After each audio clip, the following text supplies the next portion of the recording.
اکثر بیشتر لوگ نہیں سمجھتے. یعنی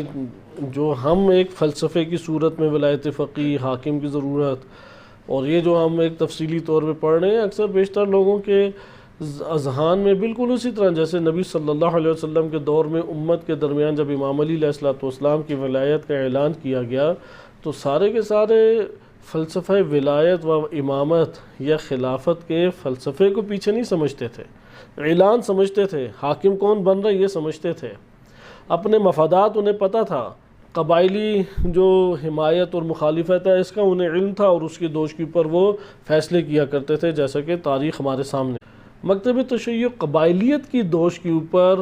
ان مناصب کے دینے یا نہ دینے کی قائل نہیں ہے.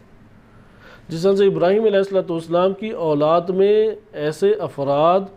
موجود تھے صلاحیت کے اعتبار سے کہ جو نبی بن سکے، اللہ نے انہیں نبی بنایا، نہ اس لیے نبی بنایا